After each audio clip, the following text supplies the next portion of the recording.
Hello viewers, I doctor S B K Lal welcome you all in my YouTube channel. मेरे YouTube channel में आपका बहुत बहुत स्वागत है।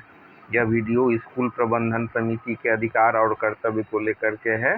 इस वीडियो में आगे हम देखेंगे कि क्या सब चुनौतियां आई हैं स्कूल प्रबंधन समिति के को कार्य करने को लेकर के, और इतना दिन से जो हाई स्कूल और +2 में जो विधायक होते हैं पदेन अध्यक्ष, तो उनकी क्या प्रभावशीलता रही है और क्या फीडबैक मिला है, क्या भूमिका रही है और कितना कुछ वो स्कूल के लिए कर पाए हैं।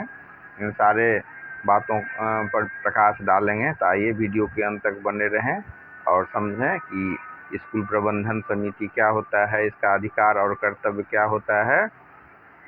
तो स्कूल प्रबंधन समिति तो हर एक स्कूल में होता है, चाहे वो प्राइमरी स्कूल हो चाहे मिडिल स्कूल हो, लेकिन विधायक की भूमिका बढ़ जाती है अपने इलाके में।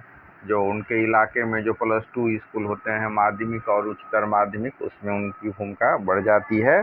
तो बात करते हैं सबसे पहले स्कूल प्रबंधन समिति का। तो शिक्षा का अधिकार अधिनियम RTE एक्ट 2009 की धारा 21 के तहत प्रत्येक सरकारी और सहायता प्राप्त विद्यालय में स्कूल प्रबंधन समिति का गठन किया जाता है। इस समिति में 75% सदस्य विद्यार्थियों के माता पिता या अभिभावक होते हैं, जिनमें 50% महिला सदस्यों का होना अनिवार्य है। शिक्षक उपस्थिति, मध्याह्न भोजन, छात्र नामांकन और ठहराव, ये सारे अधिकार और कर्तव्य में आते हैं स्कूल प्रबंधन समिति के। अध्यापकों की नियमितता, समय पालन और उपस्थिति की निगरानी करना, भोजन की गुणवत्ता, स्वच्छता और नियमित वितरण की देखरेख करना, 6 से 14 वर्ष के सभी बच्चों को 100% नामांकन सुनिश्चित करना और ड्रॉप आउट दर को रोकना, ये सब बातें आती हैं इसमें। अब बात करते हैं स्कूल डेवलपमेंट प्लान की। तो विकास योजना तैयार करना, विद्यालय की आवश्यकताओं, कमरे, पेयजल, शौचालय, शिक्षण सामग्री का आकलन कर 3 वर्षीय विद्यालय विकास योजना बनाना, बुनियादी ढांचे में सुधार। अब विचार करते हैं ये अधिकार और प्रबंधन का। तो अनुदान का सही उपयोग हो, संयुक्त खाता संचालन हो, आय व्यय का लेखा जोखा, ये सब भी आता है प्रबंधन समिति के अधिकार में। तो सरकार या स्थानीय निकायों से प्राप्त सर्व शिक्षा अनुदान और अन्य निधियों का पारदर्शी उपयोग सुनिश्चित करना। समिति के अध्यक्ष, अभिभावक और सचिव प्रधानाध्यापक के संयुक्त हस्ताक्षर से बैंक खाते का संचालन करना। विद्यालय के वार्षिक आय व्यय की ऑडिट और रिकॉर्ड बनाए रखना। तो इस तरह से हम देख सकते हैं कि समुदाय और अभिभावक जुड़ाव भी इसके अधिकार और कर्तव्य में आता है। शिक्षक बैठक, नियमित बैठक का आयोजन कर बच्चों की पढ़ाई में प्रगति, उपस्थिति और रिपोर्ट कार्ड पर चर्चा करना।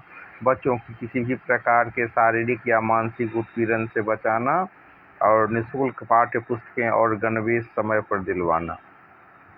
अब चर्चा कर रहे हैं कि जो +2 स्कूल सब होते हैं, हाई स्कूल होते हैं, उसके जो प्रबंधन समिति के अध्यक्ष पदेन MLA होते हैं। तो विद्यालय प्रबंधन समिति यानी कि SMC, स्कूल मैनेजमेंट कमेटी, प्राथमिक एवं उच्च प्राथमिक स्तर पर कार्य करती है, जबकि माध्यमिक और उच्च माध्यमिक स्तर पर विद्यालय विकास एवं प्रबंधन समिति का गठन किया जाता है, STMC।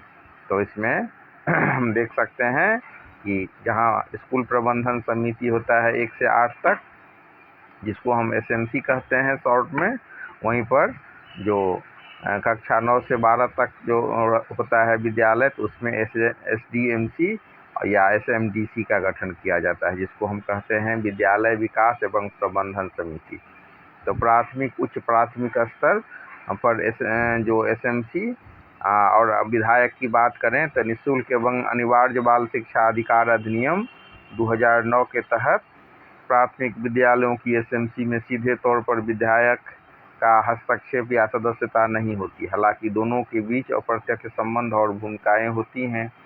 निधियों के आवंटन की बात करें तो SMC अपने विद्यालय की भौतिक आवश्यकताओं जैसे अतिरिक्त कमरे, 4 दीवारी, solar panel, RO water filter के लिए स्थानीय विधायक से संपर्क कर सकती है।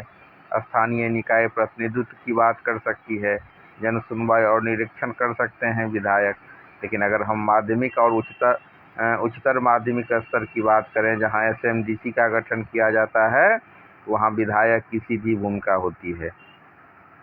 माध्यमिक और उच्चतर माध्यमिक विद्यालयों में एसएमडीसी यानी कि school development and management committee की व्यवस्था होती है।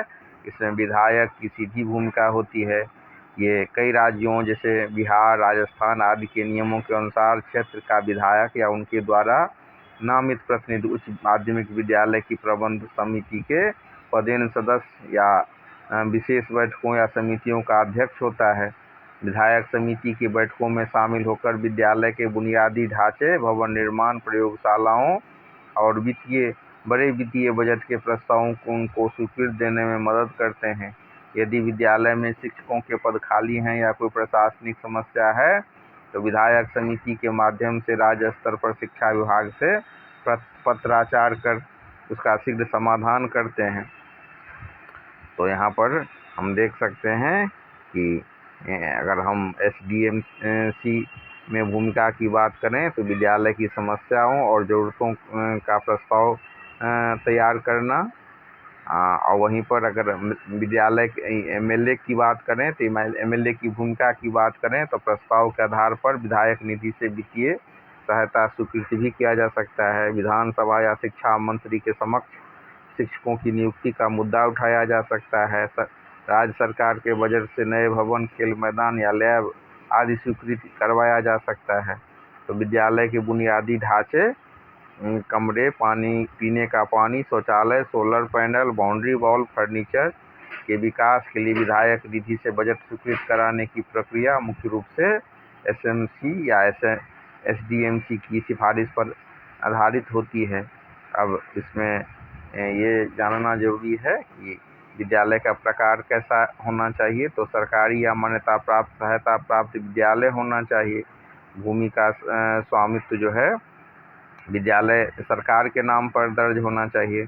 पूंजीगत कार्य की बात करें तो विधायक निधि का उपयोग केवल अस्थायी परिसंपत्तियों के निर्माण या खरीद के लिए होता है, जैसे भवन, पेयजल सुविधाएं, स्मार्ट क्लास, कंप्यूटर या फर्नीचर।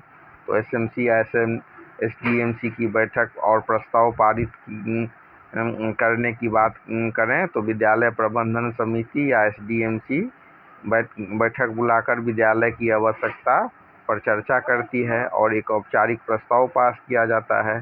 तकनीकी प्राक्कलन होता है, आवेदन पत्र और दस्तावेज तैयार किया जाता है। अगर हम चेक लिस्ट की बात करें तो एसएमसी एसडीएमसी का हस्ताक्षरित प्रस्ताव पत्र, आवश्यकता से संबंधित मांग पत्र, पीडब्ल्यूडी जेई द्वारा तैयार किया गया कार्य का प्राक्कलन, विद्यालय की भूमि स्वामित्व से संबंधित दस्तावेज, प्रस्तावित निर्माण स्थल का स्पष्ट फोटो, ये सब चेक लिस्ट में आता है। और जरूरत पड़ने पर विधायक को आवेदन प्रस्तुत किया जाता है। फिर प्रशासनिक स्वीकृति और धनराशि जारी करने में विधायक मदद करते हैं और ज़रूरत पड़ने पर जो विद्यालय के कार्य के लिए विधायक को आवेदन दिया जाता है।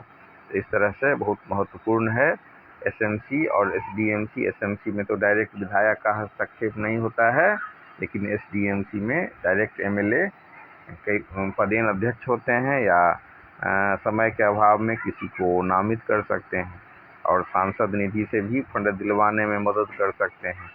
भवन निर्माण, बुनियादी सुविधाएं, तकनीकी उपकरण, पुस्तकालय, पुस्तकें, ये सब इनके द्वारा दी जाती है। और ख़ास बात यह है कि मतलब प्रशासनिक स्वीकृति और कार्य निष्पादन में ये बहुत महत्वपूर्ण भूमिका निभाते हैं।